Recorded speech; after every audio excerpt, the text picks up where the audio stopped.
Every team has their rivalry, and UNLV and CSN is no exception. Reporting for Game On, I'm Alex Bull. Thanks guys, it's final day here at the Mountain West Championships track and field. UNLV have high hopes in the 100 metres with Emily Block and the 400 metres with Kelsey Williams. Earlier today, the women's 4x100 metres finished second. As the day progresses, I'll keep you updated. Now let's send it back to the desk. Well, over 12 hours ago, the Running Rebels had just finished their game against Colorado State. They now face the number 1 New Mexico Lobos here at the Thomas & Mack. Reporting for Game On, I'm Alex Bull.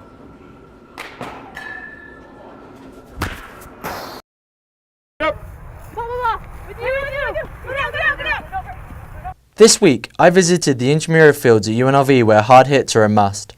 These fields are the home to the Women's Rugby Club. I met up with head coach Phil Clavork to find out more about the sport of rugby. The game of football was developed from the sport of rugby.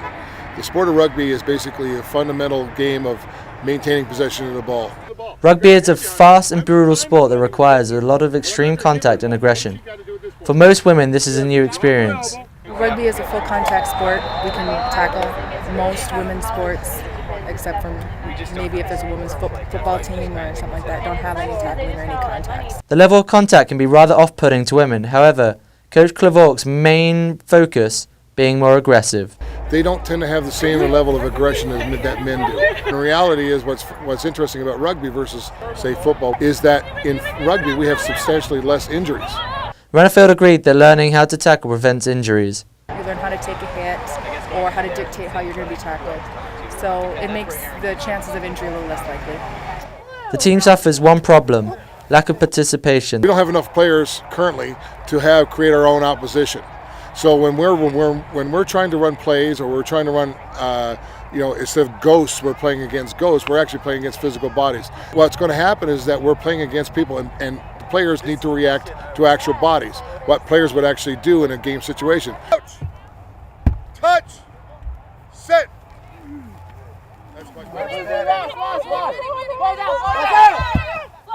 For Studio G, I'm Alex Bull. It's been a long season for the UNLV's men's tennis team, and it all ends today. Let's look at their season so far on Game On's Rebel Recap.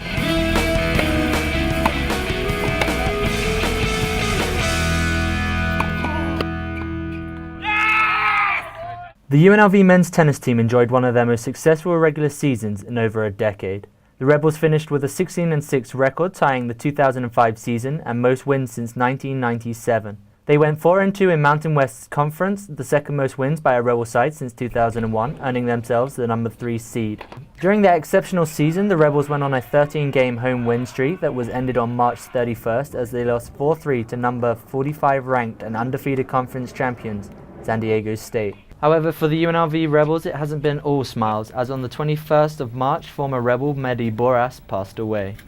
Probably the biggest down this season was the passing of Mehdi, and then we had 2 matches afterwards. And it was pretty tough on the team, but they used it as inspiration to fight, to just power through the matches and just to fight for Mehdi pretty much. The Rebels couldn't have wished for a better fairy tale senior day. Wearing MB on their sleeve, they honoured Johannes Markel, Bernard Schumann and Charlie Averaldo before going on to defeat Fresno State 7-0 for their 18th win of the year. For senior Schumann, it was very emotional. Oh, it was an emotional day. I'm glad I can leave UNLV with both a singles win, but also mostly a doubles win on court 1. Enjoying their red-hot season, they even had a chance to cool down head coach Owen Hambrook. Reporting for Game On, I'm Alex Bull. Thanks guys. Well, whilst we're on the subject of MVP, LeBron James has become the youngest player in NBA history to win 4 MVPs. The playoffs are well underway, and haven't we had some corkers so far? The Miami Heat completed their first sweep since the Big Three era as they finished off the Milwaukee Bucks in 4 games. The Celtics did it the hard way to force a Game 5 by letting a 20-point lead slip before beating the New York Knicks 97-90. Tonight's game see the Chicago Bulls look to eliminate the Brooklyn Nets at 7 p.m. Eastern. A lot of people, you were telling me earlier that you've heard stuff that it's such a big fight if you win that your ego could take you off into another world that many athletes tend to go in. Nah, the way I see, if that was true, Granted, variables are variables, but if that was really what it is, I would have already done that. You had a career ranking of 466 in the world. What made you change from professional tennis to come play college tennis? Well, it was getting too expensive. This up-and-coming fight against Chansey, the guy is 55-5. 55 and You were telling me 5. that he has more knockouts than you have fights. Yeah, completely. How does this make you feel when you go into a ring with someone like this? Man, I'm nervous. I'm always nervous. Common misconception, ooh, he's a fighter, he's not scared. The first person to tell you that is a liar.